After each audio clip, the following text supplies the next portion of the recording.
Vous avez sans aucun doute été impressionné en lisant l'Évangile de remarquer combien de fois le mot ciel était sur les lèvres du Seigneur Jésus. Pour autant que je m'en souvienne presque une centaine de fois.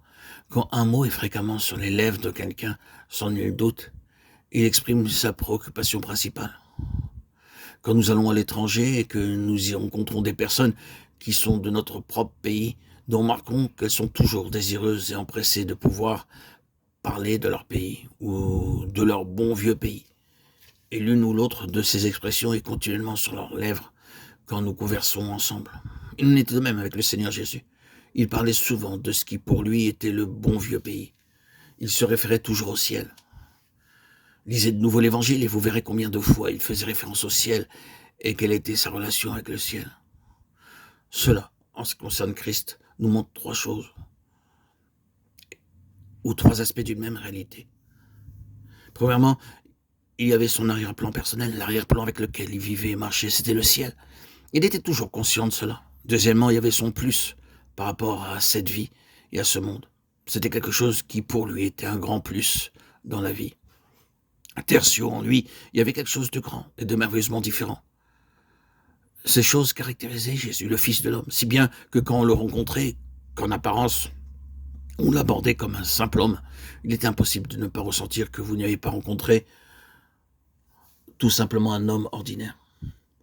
Il y a certaines personnes que vous rencontrez, et puis c'est tout.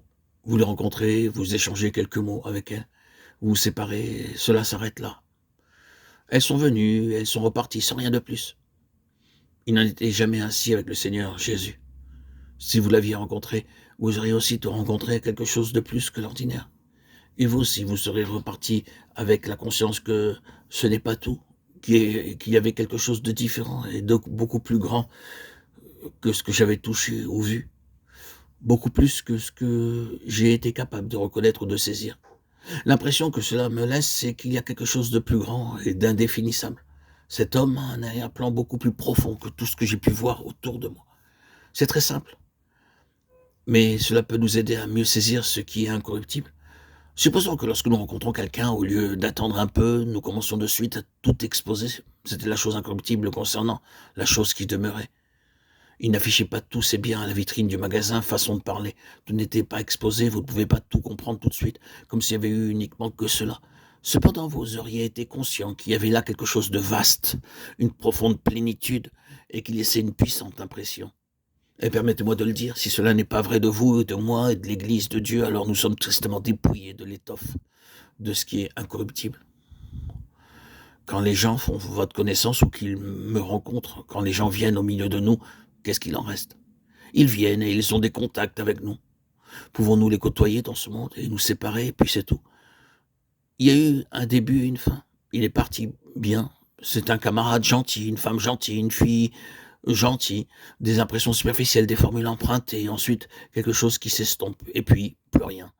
Oh non, il n'en est pas ainsi de ce qui est incorruptible, éternel, et qui demeure de cette chose qui paraîtra encore dans la gloire pour jamais. Oh, pas du tout. Il n'en était pas ainsi du Seigneur Jésus, et il ne devait pas en être ainsi de nous. Il ne doit pas en être ainsi pour nous. Il doit réellement y avoir, quand nous sommes entrés en relation avec d'autres vies, quand nous avons marché sur cette terre et poursuivi notre chemin, quelque chose qui demeure. Le plus de nos vies qui restera à jamais.